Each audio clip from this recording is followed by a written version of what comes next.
Hello, and welcome to Activating Sustainability, the Anthesis podcast. I'm your host, Chris Peterson. We hope that you're all doing well. Today, we're digging into the world of carbon offsets and how they should and can fit into a net zero climate strategy. To dig into this, I'm really pleased to be joined by members of the Anthesis Net Zero team and formerly the Climate Neutral Group, John Leppers, Director, and Ella Baz, Consultant. All right, well, Ella and John, welcome to the podcast. Thanks so much for joining. Pleasure to be here, Chris. Yeah, thanks for having us. Great. Well, I know it's been 6+ months since the Climate Neutral Group joined Anthesis, and wonder if maybe just to start things off, you could just give us some insight about what made the Climate Neutral Group exist and kind of what are your approaches to offsets? The Climate Neutral Group is already in existence for the last 20 years. So we've been around in the climate domain when maybe not everybody had it as much as a priority as fortunately the world is having it today. The reason why the company was established was really to address the emerging climate crisis and particularly the emissions to curb them onto a more healthy pathway. And what we do is very much along the line of logic. First, you need to know what your emissions are. Then you need to have a plan to reduce them and an ambition and a way to get there.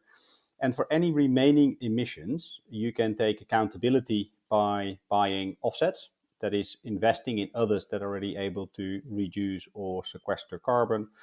And then if you've done all of that, we also carry a climate neutral certification program, which is third-party verified that as a company you've gone through all that, which is also giving companies, but also the world looking at those companies, the assurance that it's not only them that are saying it, but it's also independently verified. That's sort of why the Climate Neutral Group came into existence and what we do.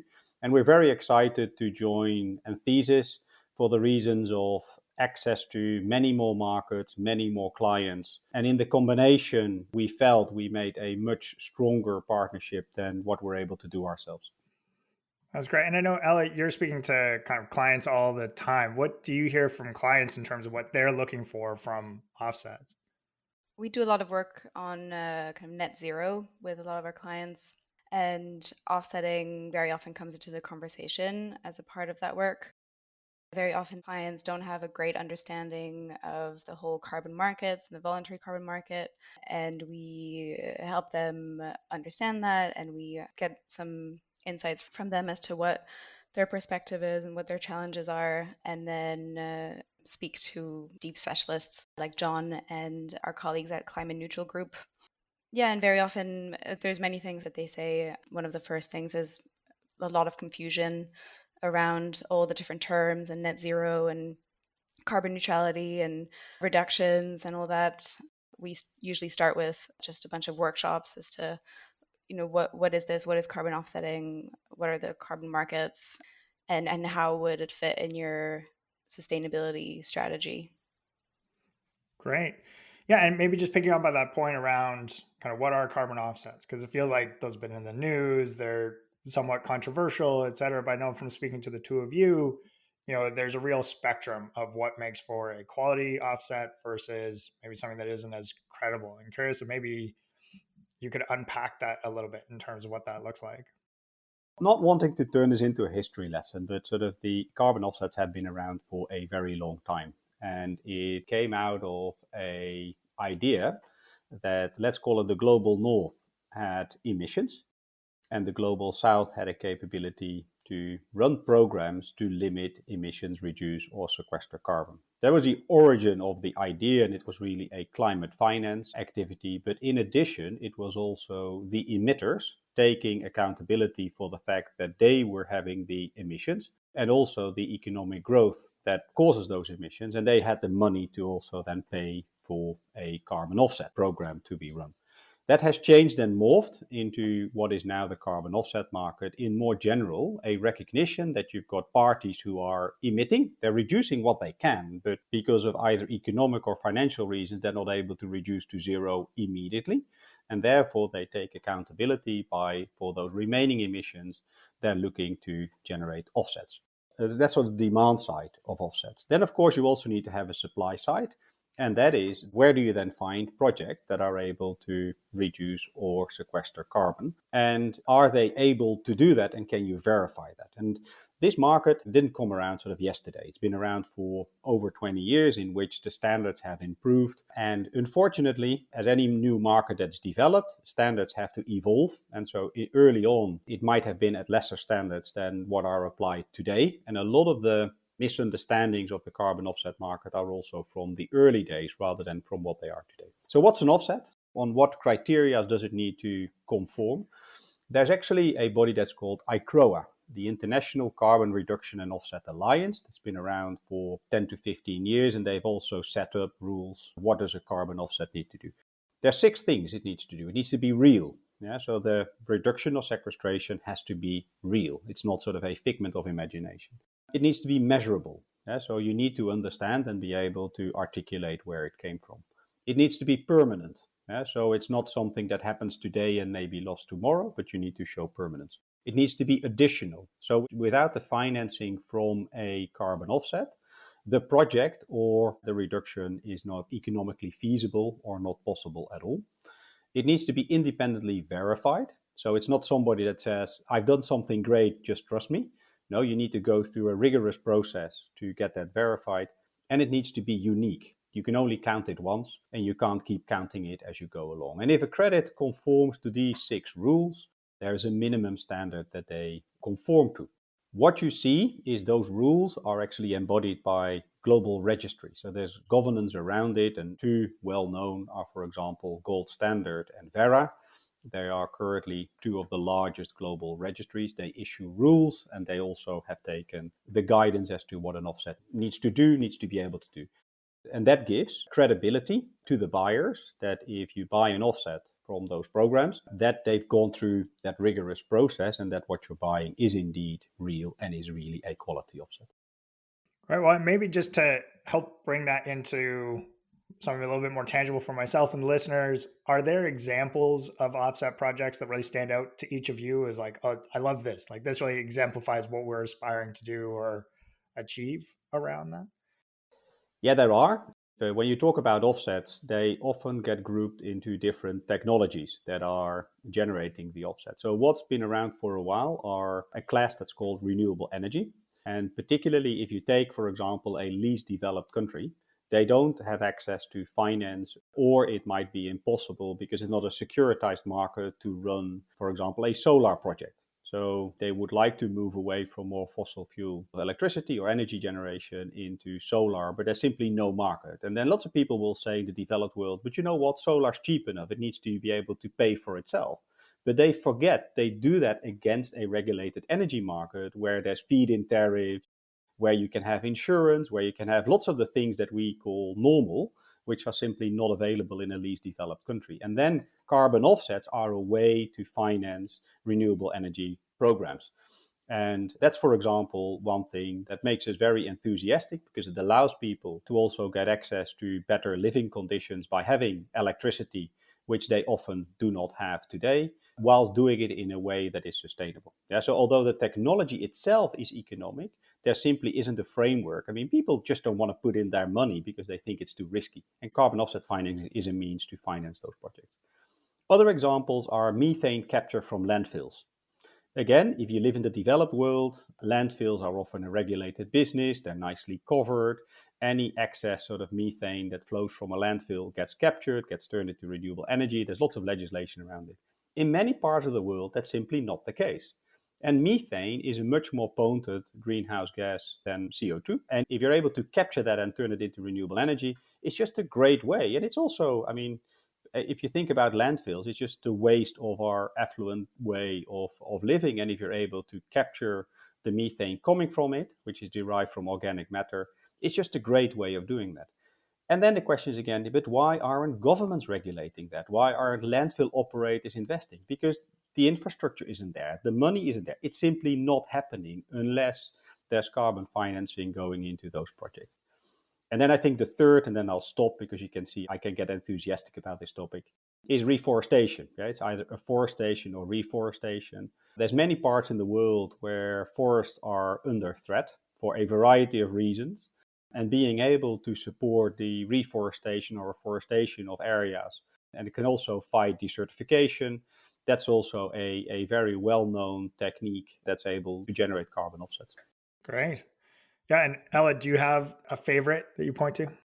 Yeah, I think another one that's been around for a while and is pretty popular are the cook stove projects in Central Africa, where they distribute more efficient cook stoves for families to cook with. And the benefits of that is reducing deforestation for wood for families to cook with. And it has a lot of kind of extra socioeconomic benefits and also other biodiversity benefits as well, including better air quality, hygiene, pollution in cooking environments.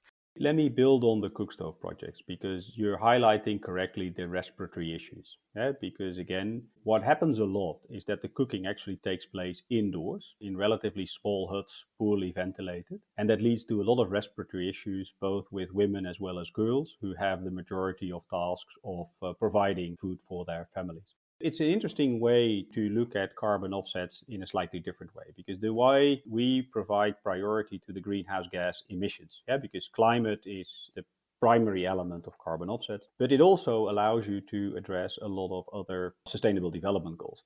And the cook stoves is a story which also is something that's close to my heart because who actually collects the wood? It tends to be the women and small girls. And because of the deforestation rates, they have to go further and further afield and might actually be spending 6 to 8 to 10 hours a day just to collect the firewood. The other thing, which is not well known and difficult to talk to, but physical dangers are very real in many of those countries. So for girls to be about and women to be about for that amount of time to collect firewoods, they often meet with bodily violence. It is quite real. And if you hear those stories, all of a sudden a cook stove offset takes on a very different connotation than I'm doing something good for the world. Actually, there's lots of benefits that come. The other thing is that girls can't go to school because they are not in their location enough. So if you're going into a cook stove project, which sort of starts with a more efficient way that gives you less carbon emissions from the process of cooking, all of a sudden the raft of additional benefits are really staggering. And that's why we have supported, from a climate neutral perspective, cook stove projects for indeed those 20 years. We were one of the pioneers into supporting cook stove projects. So it's something that's close to my heart. Interestingly enough, you see clients are somehow less into cook stoves these days. They like renewable energy and forestry more because they can understand it more. But for those that are willing to go beyond and look at other SDGs that they're able to support, it's certainly a technology which has lots of benefits that they can work into their SDG programs themselves as well. That's great. Yeah, no, really interesting to think about both those co-benefits for kind of the offset providers, but then also for the customers, that sense of those additional benefits as well. And, it's interesting. I mean, it's so exciting to hear about these stories. I'd say the cook stove is close to my heart as well, having spent my time around paraffin cook stoves.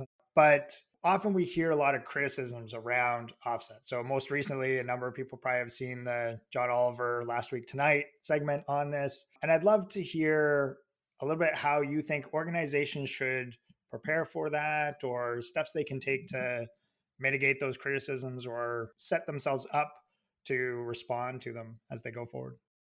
Yeah, as I was saying before, there is just a lot of confusion around some of these terms. And I think some of that video, for example, was a bit misleading. I think importantly, this space has evolved a lot over the last several years, and so has everyone's understanding and big corporations' understanding around offsets. So we have a lot of clients that are in more consumer facing industries, so have consumer products or services. And they used to see carbon neutrality as almost a requirement because their peers were carbon neutral and they wanted to send that message to their customers. And what that meant was just offsetting the life cycle emissions of their products or of their service every year. And now they're kind of almost pulling away from that to go a bit further in their thinking. They realize that net zero is different and they're kind of going through that thought process and understanding the value of offsets going forward. I mean, also the other way around. So we've seen clients that we've been working for a long time with that were completely against offsets and are now turning around thinking we need to do everything that we can do and started heavily investing in carbon projects. And so, yeah, there's quite a lot to navigate in order to do it right. The number one thing that John was saying is internal reductions. So, reductions in your value chain need to be a priority, they need to come first. Then, transparency around what their strategy is, their sustainability strategy, and specifying that they've done their carbon footprint, they've looked at what their footprint might look like in the future, they've done a complete footprint, also importantly, and they have a strategy on how they're going to reduce that. And then third is just being really clear on the message that organizations are trying to send. So it's not just about being carbon neutral, but it's about showing that they're actually doing a lot more than that. They're implementing reduction activities in their own operations. And then while doing that, they're also contributing or supporting emission reduction projects or avoidance projects elsewhere in the world. John, anything you would add to that?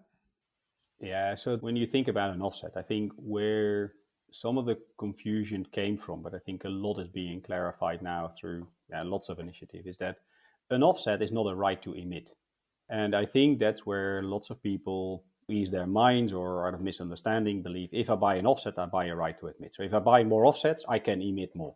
But that's not what the world needs. I mean, it's pretty clear that that's not a way that will help us. No, you first need to reduce and you need to look at yourself and you need to see and whether you can prevent emissions or reduce them. And only then you offset the remaining emissions, because at this moment in time you can't do it because of physical, technical, financial reasons. It makes no sense to reduce further at this particular moment in time. You need to make time to make the investments to come down further. And that's different because this is about the voluntary market. So you've also got mandatory markets in which the government sets a cap on emissions and then either hands over those rights to others, or you can buy the rights to offset. But that's a different market. That's where you have a right to emit that has an economic value, and you can buy those if you're a large polluter and part of the scheme. Yeah, but in this case, it's not, it's voluntary. So first you have to prevent or reduce emissions. And I think that's important. But when does a corporate get into trouble? And what are the areas where you need to be on the watch out? One is if your reductions ambitions and results you've achieved are not credible. So if you're on a pathway to emit more and more and you want to use offset somehow, it's tricky. You first need to have an ambitious path downwards in your emissions. The second is if your claim is too positive or not realistic. And to highlight some that have come under scrutiny, which is if you fly and you buy for a relatively low amount offsets to compensate your flight, it's somehow okay to fly and fly even more, buy more offsets, and it's perfect. No, it's not. Flying itself is not good for the environment, and therefore you should look at reducing it first. So be clarable about what an offset actually does and don't marketing claim it into absurdity, is what I would suggest. The third is the quality of offsets. Offsets do range in quality. And in a growth market that we currently see in the voluntary carbon market, lots of schemes are coming about that are promising you lots of things. Buy a tree and offset your family's emissions for the rest of your life. Nobody checks whether the tree ever comes into existence or what happens with the tree thereafter. They can be empty promises into the futures, but those are also the schemes currently being offered. So be very clear about the quality of offsets you're buying. Are they coming from global registries? What is the project trying to achieve? And do they actually comply to the 6 elements mentioned before for quality offsets? And then the third is, if you're making any claims, are they independently verified? So if you are doing your own greenhouse gas accounting that nobody looks at, and you're claiming reductions and offsets that nobody actually has verified, then it gets tricky. So make sure that you do load yourself with some independent verification. I'm not saying audits are always great and fun, but in a world of uncertainty, you do have to go through that in order to give credibility to the plans you have and the offsets that you're using. And if you don't fall into these 4 traps or do the 4 things that I've highlighted, then indeed I think corporates can very positively use offsets as part of their instruments that they're using to play their role when it comes to reporting on climate action. Great. Yeah, I mean, fascinating discussion. And given kind of all this, both the positive contributions this can make, the signposts to be aware of in terms of having incredible pieces in place, kind of what would you recommend organizations do? How should they be thinking about or taking steps forward around offsets? So, yeah, I mean, the clients that we work with, a lot of them follow this net zero guidance. The net zero guidance that was published by the Science Based Targets Initiative gives a clear framework around how to set a net zero target. And the focus is very much on reductions, as it should be. But then once the reductions have been met in several years, then the company could invest in removals projects to sort of neutralize those residual emissions. The Science Based Target Initiative also strongly recommends what they call beyond value chain mitigation, meaning throughout the target period, supporting avoidance projects or reduction projects or even removals projects between their base year and their target year. And so a lot of the companies that we've been engaging with, they want to invest in projects, but they want to invest in projects that are very close to them. The type of the project is close to their own activities and their own operations, so they mean something to them, but they also want projects that are close geographically. Often they want to plant trees. That comes up a lot, and there's nothing wrong with that, but it won't deliver climate benefits for a while if they start investing in planting trees. Whereas putting that money towards, well, the cook stove projects, for example, you'd get a much bigger bang for your buck. And there are so many areas with a very high potential for reduction in a lot of developing countries where they don't have clean electricity, they don't have clean ways of cooking, there's a lot of deforestation going on, but all they really need is the finance to go towards making that happen. So maybe clients should think about doing both. In 2040 or 2045, they will have to invest in removals projects, but right now we also need to invest in the other types of projects. The other thing I wanted to say is that many corporates just aren't very comfortable with the idea of buying offsets because of this, because they see a lot of risks and a lot of criticism going around, and they don't really know how to do it well. And a lot of them almost think that maybe it's easier to just not get involved and not even purchase carbon credits. But another way of thinking about it is it's better to spend that money on these types of projects than just have no impact at all. Just to unpack that last piece a little bit, right? Because I think that you're hitting right on the challenge, right? Is why go into this voluntary space, right? It's not required. There's risks associated with it. There's clearly a climate benefit. There's potential additional benefits tied into that. But, as you think about organizations and trying to make that case internally, assuming that we're talking about credible offsets done in the parameters and framework you've provided, what's the benefit for organizations in taking that step? It's a fascinating question. So some organizations don't even ask themselves that question. For them, it's a moral thing that I emit. For some reason or other, the world hasn't regulated that, but I want to take accountability. And we even see organizations now that are calculating their lifetime emissions and want to offset it because they don't want to leave a footprint in the world when it comes to CO2 emissions. So if you talk to them, they go like, what a daft question, which is sort of, they are the converted. They are the ones that have taken action beyond what lots of others do. Then you've got people who say, I want to do what's right for the world. I want to do it for us. And then it becomes an internal conversation to say, if I've got wastewater for which I need to pay in order for it to be sent somewhere else for good treatment, I want to do the same with my emissions. So I want to do it for myself. You've also got corporates that say, I want to get marketing value from it. I would like the world to show that we're doing well, that we're investing something and that we're ahead of the rest of the world. And I would like to get marketing value for that. That can be a reason why corporates start. And as I already was highlighting, if you go the marketing way, make sure that you follow the robust steps already iterated. That you do it properly and not just as an easy way to a quick win, because that no longer works. Then you've also got corporates who say, I don't want to just buy offsets. I want to invest even more. I want to have a closer relationship to the project. It's our experience that the wish is very strong, but you run into issues quite quickly, which is long-term investment, direct project exposure, or country exposure that they might not be as familiar with, not having enough in-house knowledge to really judge the quality of a project and to continue also as further investments are required.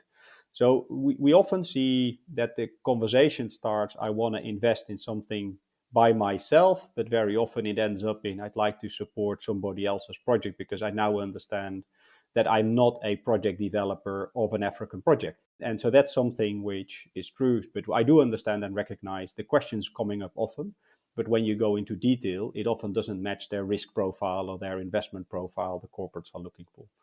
You've got some larger clients who have seen this as strategic. So they say the climate challenge is for us a strategic driver, and we're going to turn this into a business. And that's where you see often whole teams are being brought into the organization, budgets are made available. They might be early venture funding going on in new technologies, or they might establish their own project organization. But we often see that to be really valid for the really large corporates that are willing to go down that road. There's some good examples out there of parties that do that. But often, for me, it's never a gold standard, because the reason why they can do it, because they've got the financial capability and the internal capability to do so. For most corporates, that will be certainly a bridge, if not two bridges too far. And they're better, we would suggest you join an existing program already. Great. Yeah. And I know we're coming up on time, but I'd be remiss not to hit on a couple of topics that I'm sure are top of mind for listeners and myself. One would be, we talked a little bit about planting trees and the desire of planting trees. And I think that's the ubiquitous model lots of people have in their head. But I also know, John, you kind of called out permanence as a key element of that. I'm curious kind of how that's managed, particularly in that case when you think about forest fires or the instability of forests, et cetera, around that. Do you have any kind of thoughts or guidance for how people should be thinking about that? If you run a forestry project for which you would like to have carbon offsets, you first need to sort of calculate a baseline, sort of what would happen without the intervention. And then as trees grows into the biomass above ground and below ground, that's sort of where you start to store carbon. A project only issues ex post. So something needs to have happened before a carbon credits get issued. So the tree has already grown, because otherwise you won't be able to get a carbon offset. That's important. So there's many programs out there that says the tree will grow, but a carbon offset, according to the global standards, the tree has grown. So it's called ex post. It's already an event that has happened. Okay, then the project itself needs to contain a buffer. So you're not able to get all of the carbon that you store out. You need to maintain a buffer. And every global project that is in the forest needs to have that buffer in their own project. Then the registry maintains a global buffer. So you also need to add to that, because what the registry says is if you as a buyer buy a forestry credit, you need to have the guarantee that that carbon is indeed there and stays there. All right, now, unfortunately, the project you bought, there is a forest fire, and that, of course, has a lot of carbon or CO2 released into the air. So what happens then? If you've bought the credit, you are guaranteed first by the buffer in the project itself, and then by the global buffer. So if you go into the Amazon fires, which I think, if I'm correct, that were raging a lot last year, if you take it from a global offset program perspective, the Amazon that disappeared into the fires, if you take that, was less, far less, than what is actually in the global buffer. So there is a robustness in the system that if it's, in between brackets, your tree that burned down, there's the system that keeps it whole. And it's almost similar, you can call a banking system, where there's a guarantee system that if your money gets lost somehow, the banks all amongst themselves guarantee that your money is still there. That's also true in the global offset market. That's another reason why we would always recommend to go with large global registries, because if we go with a local offset scheme that's trying to do its thing, then often these types of events are simply not covered, because there's not enough mass that goes into a global buffer that can sustain that. So it's got a bit technical, but these are assurances that are brought in to the schemes that if you buy an offset as a corporate, there's a guarantee and a method behind providing that guarantee that offset is real and permanent. It might not be the actual tree, but the system keeps you whole. That's great. That I think helps clarify things a lot for myself and hopefully others. The last one, maybe just quickly, is I know there's a lot of discussion about removals versus avoidance. I'm wondering if maybe one of you could speak to that quickly. Well, avoidance projects and emission reduction projects are projects that avoid emissions from happening that would have otherwise happened. So they have a program and they implement this program or this activity, and it kind of changes the way things would have been otherwise. So we're distributing cook stoves, we're avoiding wood being burnt for cooking, or we're working on a forest conservation project We're conserving a forest from being deforested for other purposes. And right now, there are a lot of avoided emissions projects out there, a lot of credits that are from these kinds of projects. The hope is that in several years, there just won't be any more of these because it will all be kind of regulation, or we'll have subsidies for clean energy everywhere, and there will be less and less of these projects. And then removals are when you plant a tree and carbon is sequestered from the atmosphere and stored, or if we have carbon capture and sequestration technologies, for example. And yeah, the idea is that over time we'll have more and more of those. Right. And it sounds like both can be done in a very credible way if it's done purposefully, right? Like maybe not just like we're going to go out and plant a tree, but we're going to purposefully approach this and something that fits with the ICROA approach. The way that we look upon it is that the world needs and. Yeah, so it's very nice how the world is sometimes pitted against one another. Are you for avoidance or against avoidance, or for removals or against removals? And the one thing we know is we need everything. Yeah? So if we first take down the Amazon, there's no way we'll be able to plant enough trees elsewhere in order to rectify that. Yeah? So we need to save the sort of forests that are already out there, and we need to grow more forest if you take that sort of lens. Whether you want to be using avoidance credits or removal credits depends on both your budget. What do you want to achieve? How does it fit with your corporate strategy? And that normally leads clients to choose one over the other. Yeah, so there's a variety of reasons why they choose one over another. There's another thing, particularly around avoidance, and there is a conversation going on. Shouldn't governments secure forests already?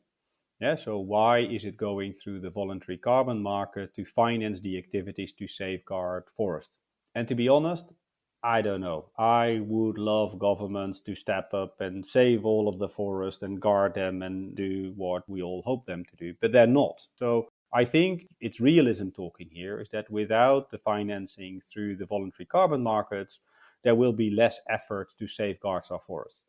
Should it be through the voluntary carbon markets? Oh gosh, we can debate this philosophically. I would love other mechanisms to be way, way better than the voluntary carbon market. But because those activities aren't there yet, or those measures aren't there, it works pretty well. There's some very good programs out there on conservation items. If you as a corporate, again, whether you want to use that or not, we can debate, but that's a little bit how we look upon it. Both are required. And the voluntary carbon market is offering a good climate finance for conservation projects. Wonderful. And I know we're up on time, so maybe just kind of final thoughts on any kind of advice, guidance, etc. Maybe Ella, do you want to kick that off? Yeah, number one for me is to be very, very transparent and very clear with a company's strategy. What is your story? So what are you doing? What initiatives have you started internally? And then if you want to support carbon projects, then which ones are they? Just put add a link to the actual project so that people can go and look at it. And then what exactly are you buying them for? Or is it to cover your emissions? Is it just to contribute? So yeah, I think just transparency around the whole process. Great. And John, final thought to you? Yeah, I would very much agree with what Ella says. Be transparent about what it is that you do. The other thing that we've learned is don't let perfect get in the way of good enough. And is everything clear? Can you do it without risk? Won't somebody else think something about it? Yes, of course. But for us, taking accountability of your remaining emissions after you've reduced to what you can is something that we would always encourage. And there is a way to deal with it well. And therefore, we believe it's an additional tool that is required because we do need everybody to do what they can to give ourselves a fighting chance of curbing the impact of climate change. That's why offsets, they're not perfect. We will never claim that, but they're good enough. They do what it says on the tin. They either reduce or sequester carbon. And we need corporates to support those programs in addition to reducing their own emissions. Great. Well, thank you both so much. Really appreciate the chance to connect and you helping to shed some light on this really fascinating part of the solution. So thank you very much. Pleasure. Thanks for having us. And thank you all for joining. You can find links to the resources and case studies we discussed in today's podcast in the show notes, and can reach John, Ella, or myself at first.lastname@anthesisgroup.com. Thanks again and take care.